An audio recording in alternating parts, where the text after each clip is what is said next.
DK Shivakumar ಸಂಪುಟ ರಚನೆ ಕಸರತ್ತು ಬಲು ಜೋರಾಗಿದೆ. ಕಳೆದ 1 ಗಂಟೆಯಿಂದ ಮಲ್ಲಿಕಾರ್ಜುನ್ ಖರ್ಗೆ ಅವರ ಮನೆಯಲ್ಲಿ ಮೀಟಿಂಗ್ ನಡೀತಾ ಇದೆ. ಯಾರನ್ನ ಮಂತ್ರಿಗಳನ್ನಾಗಿ ಮಾಡಬೇಕು, ಯಾರನ್ನ ಮಾಡಬಾರದು, ಮಾಡೋರನ್ನ ಯಾಕೆ ಮಾಡಬೇಕು, ಕೈ ಬಿಡೋರನ್ನ ಯಾಕೆ ಬಿಡಬೇಕು, ಹೀಗೆ 10 ಹಲವು ವಿಚಾರಗಳ ಬಗ್ಗೆ ಬಹಳ ಮಹತ್ವದ ಚರ್ಚೆ ಖರ್ಗೆ ಅವರ ನಿವಾಸದಲ್ಲಿ ಆಗ್ತಾ ಇದೆ. ಕೆಲವೇ ಕ್ಷಣಗಳಲ್ಲಿ ಸಚಿವ ಸಂಪುಟ ಪಟ್ಟಿ ಫೈನಲ್ ಆಗುತ್ತೆ. ಹೈಕಮಾಂಡ್ ನಾಯಕರಿಂದ ಅಳೆದು ತೂಗಿ ಸಂಪುಟ ಆಯ್ಕೆ ಆಗ್ಲಿಕ್ಕಿದೆ. ದೆಹಲಿ ಮಲ್ಲಿಕಾರ್ಜುನ ಖರ್ಗೆ ನಿವಾಸದಲ್ಲಿ ಹೈ ವೋಲ್ಟೇಜ್ ಸಭೆ. ಖರ್ಗೆ, ರಾಹುಲ್ ಗಾಂಧಿ, ಸುರ್ಜೇವಾಲಾ, ವೇಣುಗೋಪಾಲ್ ಇವರೆಲ್ಲರೂ ಕೂಡ ಸಭೆ ಅಂತ್ಯವಾಗಿದೆ. ಈಗ ಬರ್ತಾ ಇರುವಂತಹ ಮಾಹಿತಿಯ ಪ್ರಕಾರ ಸಿದ್ದರಾಮಯ್ಯ ಹಾಗೂ ಡಿಕೆ ಶಿವಕುಮಾರ್ ಮಹತ್ವದ ಚರ್ಚೆಯನ್ನ ಖರ್ಗೆ ಅವರ ಜೊತೆಗೆ ನಡೆಸಿದ್ದು, ಆ ಸಭೆ ಈಗ ಅಂತ್ಯಗೊಂಡಿದೆ. ಸಂಪುಟ ಸರ್ಕಸದಲ್ಲಿ ಮೇಲುಗೈ ಸಾಧಿಸುತ್ತಾರಾ ಸಿದ್ದರಾಮಯ್ಯ ಅಥವಾ ಸಾಧಿಸಿದ್ದಾರಾ, ಇಲ್ಲ ಡಿಕೆಶಿ ಆಪ್ತರಿಗೆ ಹೆಚ್ಚಾಗಿ ಮಣೆ ಹಾಕುವ ಕೆಲಸ ಹೈಕಮಾಂಡ್ನಿಂದ ಆಗಿದೆಯಾ? ಸದ್ಯಕ್ಕಂತೂ ಸಭೆ ಅಂತ್ಯ ಆಗಿದೆ. ಸಭೆ ಮುಕ್ತಾಯಗೊಂಡ ಹಿನ್ನೆಲೆ ಏನೆಲ್ಲ ಆಗಬಹುದು, ಏನ್ ಫೈನಲ್ ಮಾಡಿದ್ದಾರೆ ನೋಡೋಣ.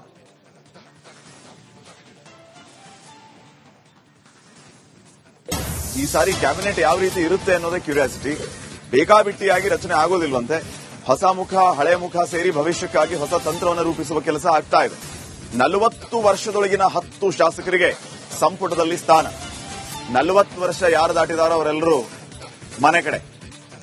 50 ರಿಂದ 70 ವರ್ಷದ ಹಿರಿಯ ಶಾಸಕರಿಗೆ 20 ಸ್ಥಾನ ಮೀಸಲಿರಿಸಿದ್ದಾರಂತೆ. ಯುವಕರು ಮತ್ತು ಹಿರಿಯರು ಇವರನ್ನ ಬ್ಯಾಲೆನ್ಸ್ ಮಾಡೋದಕ್ಕೆ ಚಿಂತನೆ ನಡೆದಿದೆ. ಮುಂದಿನ ವಿಧಾನಸಭೆ, ಲೋಕಸಭೆ ಈ ಎಲ್ಲಾ ಚುನಾವಣೆಗಳನ್ನ ದೃಷ್ಟಿಯಲ್ಲಿ ಇಟ್ಕೊಂಡು ಚರ್ಚೆಯನ್ನ ಮಾಡಿದಾರಂತೆ. ಹೊಸ ಮುಖ ಹಳೆ ಮುಖ ಸೇರಿ ಭವಿಷ್ಯಕ್ಕಾಗಿ ಹೊಸ ತಂತ್ರವನ್ನು ರೂಪಿಸುವ ಕೆಲಸ ಆಗ್ತಾ ಇದೆ. 40 ವರ್ಷದೊಳಗಿನ 10 ಶಾಸಕರಿಗೆ ಸಂಪುಟದಲ್ಲಿ ಸ್ಥಾನಮಾನ ಸಿಗ್ತಾ ಇದೆ. ಹಾಗಿದ್ರೆ 40 ವರ್ಷ ಮೀರಿದವರ ಕಥೆ ಏನು ಅನ್ನುವಂತಹ ಪ್ರಶ್ನೆ ನಿಮ್ಮನ್ನ ಕಾಡಬಹುದು. 50 ರಿಂದ 70 ವರ್ಷದ ಹಿರಿಯ ಶಾಸಕರಿಗೆ 20 ಸ್ಥಾನಗಳನ್ನು ಮೀಸಲಿರಿಸಿದ್ದಾರೆ. ಯುವಕರು ಹಿರಿಯರಿಗೆ ಬ್ಯಾಲೆನ್ಸ್ ಮಾಡೋದಕ್ಕೆ ಚಿಂತನೆ ನಡೆದಿದೆ. ಮುಂದಿನ ವಿಧಾನಸಭೆ, ಲೋಕಸಭೆ ಚುನಾವಣೆಯಲ್ಲಿ ದೃಷ್ಟಿ ಇಟ್ಕೊಂಡು ಈ ರೀತಿ ಲೆಕ್ಕಾಚಾರವನ್ನು ಹಾಕ್ತಾ ಇದ್ದಾರೆ. ಈ ಬಗ್ಗೆ ಇನ್ನಷ್ಟು ಮಾಹಿತಿಯನ್ನು ನೀಡೋದಕ್ಕೆ ನಮ್ಮ ಪ್ರತಿನಿಧಿ ಅಭಿಷೇಕ್ ಈಗ ನೇರ ಸಂಪರ್ಕದಲ್ಲಿ ಜಾಯ್ನ್ ಆಗಿದ್ದಾರೆ. ಅಭಿಷೇಕ್, ಕ್ಯಾಬಿನೆಟ್ ಯಾವ ರೀತಿ ಇರುತ್ತೆ ಅನ್ನುವಂಥದ್ದು ಎಷ್ಟು ಕುತೂಹಲಕ್ಕೆ ಕಾರಣ ಆಗ್ತಾ ಇದೆಯೋ ಅಷ್ಟೇ ಕುತೂಹಲ ಯಾರೆಲ್ಲ ಕ್ಯಾಬಿನೆಟ್ ನಲ್ಲಿ ಇರ್ತಾರೆ ಅನ್ನುವಂಥದ್ದು, ಮಾನದಂಡಗಳು ಏನು ಅನ್ನುವಂಥದ್ದು, ಹೀಗೆ 10 ಹಲವು ಪ್ರಶ್ನೆಗಳಿದೆ. ಬರ್ತಾ ಇರೋ ಮಾಹಿತಿಯ ಪ್ರಕಾರ ಸಭೆ ಈಗ ಅಂತ್ಯಗೊಂಡಿದೆ ಅಂತ ಹೇಳಿ. ಏನೆಲ್ಲ ನಿರೀಕ್ಷೆ ಮಾಡಬಹುದು ನಾವು ಈ ಸಭೆಯಿಂದ?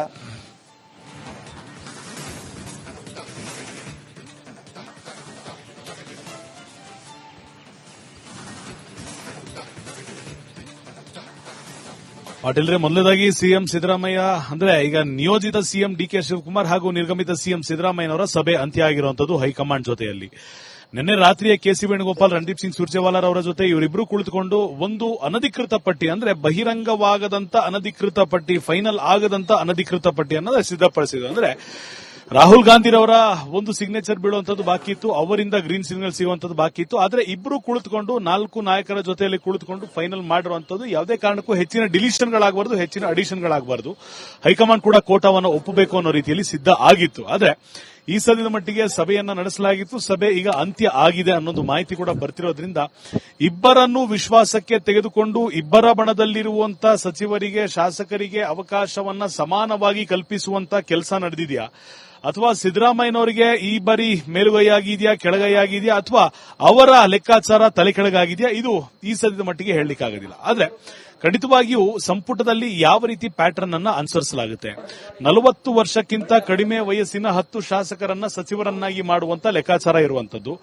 ಅದ್ರ ಜೊತೆಗೆ ಅಂದ್ರೆ 40 ವರ್ಷ ಅಂದ್ರೆ ಒಂದು 4-5 ವರ್ಷ ಹಿಂದೆ ಮುಂದೆ ಆಗುವುದು, ಪ್ಲಸ್ ಆರ್ ಮೈನಸ್ ಅಂತ ಯಾವ ರೀತಿ ಹೇಳ್ತೀವಿ ಆ ರೀತಿ 40 ರಿಂದ 45 50 ರಿಂದ 70 ವರ್ಷದ ಶಾಸಕರನ್ನ, ಸಚಿವರನ್ನ 20 ಜನರನ್ನ ಸಚಿವರನ್ನಾಗಿ ಮಾಡುವಂತ ಪ್ಲಾನ್ ಇರುವಂತದ್ದು. ಅಲ್ಲಿಗೆ ಪ್ಲಸ್ ಆರ್ ಮೈನಸ್ 5 ಇಯರ್ಸ್ ಮತ್ತೆ ತೆಗೆದುಕೊಳ್ಬೇಕಾಗುತ್ತೆ. ಅಲ್ಲಿಗೆ ಯಾವುದೇ ಕಾರಣಕ್ಕೂ ಕೂಡ ಯುವಕರಿಗೆ ಕೇವಲ ಸೀನಿಯರ್ಗಳಿಗೆ ಅವಕಾಶ ಕೊಟ್ಟಿದ್ದಾರೆ ಅನ್ನಿಸಬಾರ್ದು, ಸೀನಿಯರ್ಗಳಿಗೆ ಕೇವಲ ಯುವಕರಿಗೆ ಅವಕಾಶ ಕೊಟ್ಟಿದ್ದಾರೆ ಅನ್ನಿಸಬಾರ್ದು. ಈಗಾಗಲೇ ನೀವು ಹೇಳಿದಂತೆ ಲೋಕಸಭೆ, ರಾಜ್ಯಸಭೆ ಇರಬಹುದು, ಅಥವಾ ಪರಿಷತ್ ಇರಬಹುದು, ಅಥವಾ ವಿಧಾನಸಭೆ ಇರಬಹುದು, ಎಲ್ಲಾ ಚುನಾವಣೆಗಳಿಗೂ ಕೂಡ ಕಾಂಗ್ರೆಸ್ ಪಕ್ಷಕ್ಕೆ ರಾಜ್ಯದಲ್ಲಿ ಹೊಡೆತ ಬೀಳದಂತೆ ಯಾವೆಲ್ಲ ನಿರ್ಧಾರಗಳನ್ನ ಕೈಗೊಳ್ಳಬೇಕಾಗುತ್ತೆ, ಯಾವ ರೀತಿ ಕಾಂಗ್ರೆಸ್ಗೆ ಪ್ಲಸ್ ಆಗಬೇಕಾಗುತ್ತೆ, ಆ ರೀತಿಯಾದಂತಹ ನಿರ್ಧಾರವನ್ನು ಹೈಕಮಾಂಡ್ ಕೈಗೊಳ್ಳುತ್ತೆ ಅನ್ನೋದು ಈಗ ಗೊತ್ತಿರುವಂತಹ ವಿಚಾರ ಆಗಿರುವಂತದ್ದು.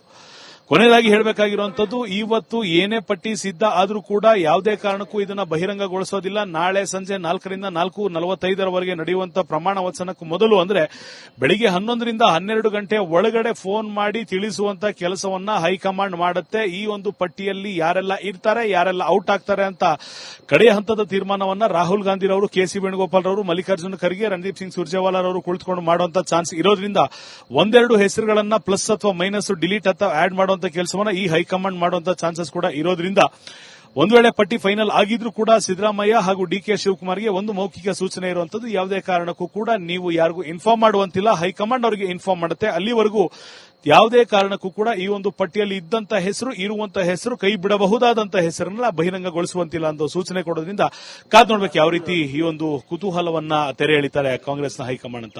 ಪಾಟೀಲ್ರೆ, ಓಕೆ, ಒಂದೇ ನಿಮಿಷ. ಅಭಿಷೇಕ ಸಂಪರ್ಕದಲ್ಲಿ ಇರಿ. ಈಗ ದೃಶ್ಯಗಳಲ್ಲಿ ನೀವು ಗಮನಿಸ್ತಾ ಇದ್ದೀರಿ ದೆಹಲಿಯಲ್ಲಿ ಏನೆಲ್ಲ ಬೆಳವಣಿಗೆಗಳು ಆಗ್ತಾ ಇದೆ ಅಂತ ಹೇಳಿ. ಖರ್ಗೆ ನಿವಾಸದಿಂದ ಸಿದ್ದರಾಮಯ್ಯ ಅವರು, ರಾಹುಲ್ ಗಾಂಧಿ ಅವರು ನಿರ್ಗಮಿಸ್ತಾ ಇರುವಂತಹ ದೃಶ್ಯಗಳನ್ನು ನೀವು ನೋಡ್ತಾ ಇದ್ರಿ. ಇಷ್ಟೊತ್ತಿನವರೆಗೂ ಮಹತ್ವದ ಮೀಟಿಂಗ್ ನಲ್ಲಿ ಭಾಗಿಯಾಗಿದ್ದ ಈ ಎಲ್ಲ ನಾಯಕರು ಈಗ ಅಲ್ಲಿಂದ ತೆರಳುತ್ತಿದ್ದಾರೆ. ಆ ದೃಶ್ಯಗಳನ್ನ ತಾವು ಗಮನಿಸ್ತಾ ಇದ್ರಿ. ಸಿದ್ದರಾಮಯ್ಯ, ರಾಹುಲ್ ಗಾಂಧಿ ಅವರು ಖರ್ಗೆ ನಿವಾಸದಿಂದ ಹೊರಟರು. ಈಗ ಆ ದೃಶ್ಯಗಳಲ್ಲಿ ನೀವು ಗಮನಿಸ್ತಾ ಇರಬಹುದು, ಉಳಿದ ನಾಯಕರು ಅಲ್ಲಿದ್ದಾರೆ. ಸಿದ್ದರಾಮಯ್ಯ ಅವರಿದ್ದಾರೆ, ಸುರ್ಜೇವಾಲಾ ಅವರಿದ್ದಾರೆ, ಡಿ.ಕೆ. ಶಿವಕುಮಾರ್ ಅವರಿದ್ದಾರೆ. ಎಲ್ಲರೂ ಕೂಡ ಒಂದು ಕಡೆ ಸೇರಿ ಮಹತ್ವದ ಚರ್ಚೆಯನ್ನ ಮಾಡ್ತಾ ಇದ್ದಾರೆ. ಮೀಟಿಂಗ್ ಮುಗಿಸ್ಕೊಂಡು ಆಚೆ ಬಂದ ಮೇಲೆಯೂ ಕೂಡ ಆ ಚರ್ಚೆ ಮುಂದುವರೆದಿದೆ. ಡಿ.ಕೆ. ಶಿವಕುಮಾರ್ ಅವರಿದ್ದಾರೆ, ಸಿದ್ದರಾಮಯ್ಯ ಅವರಿದ್ದಾರೆ, ಸುರ್ಜೇವಾಲಾ ಅವರಿದ್ದಾರೆ, ಜಾರ್ಜ್ ಅವರಿದ್ದಾರೆ. ಇವರೆಲ್ಲರೂ ಕೂಡ ಅಲ್ಲಿ ಮಾತಾಡ್ತಾ ಇರುವಂತಹ ದೃಶ್ಯಗಳನ್ನು ನೀವು ನೋಡ್ತಾ ಇದ್ರಿ. ಈ ಮಾತುಕತೆ ಯತೀಂದ್ರ ಸಿದ್ದರಾಮಯ್ಯ ಅವರನ್ನು ಕೂಡ ನಾವು ಗಮನಿಸಬಹುದು. ಇವನಲ್ಲಿ ಸಿದ್ದರಾಮಯ್ಯ ಅವರ ಮಗ ಯತೀಂದ್ರ ಕೂಡ ಇದ್ದಾರೆ. ಮಲ್ಲಿಕಾರ್ಜುನ್ ಖರ್ಗೆ ಅವರ ಮನೆ ಇದು. ಖರ್ಗೆ ಅವರ ನಿವಾಸದಲ್ಲಿ ಸದ್ಯ ಏನ್ ನಡೀತಾ ಇದೆ ಅಂತ ನೇರ ದೃಶ್ಯಾವಳಿಗಳನ್ನ ರಿಪಬ್ಲಿಕ್ ಕನ್ನಡ ಸ್ಕ್ರೀನ್ ಅಲ್ಲಿ ನೀವು ಗಮನಿಸ್ತಾ ಇದ್ದೀರಿ.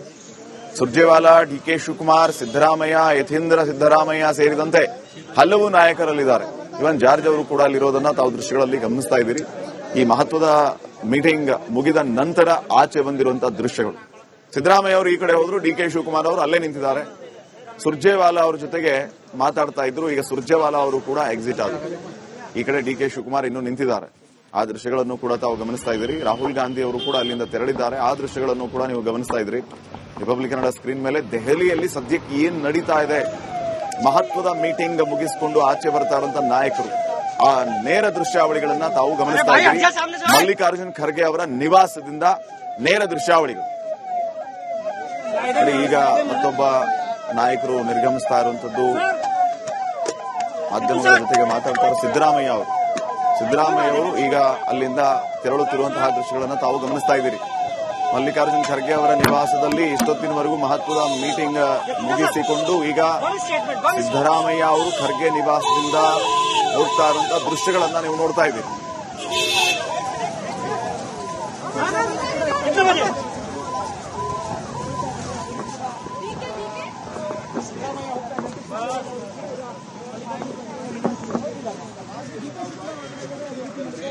चेहरे कौन होंगे और कैसे होंगे, किस कोटे से होंगे, किस काम से होंगे, ये इन सवालों के बीच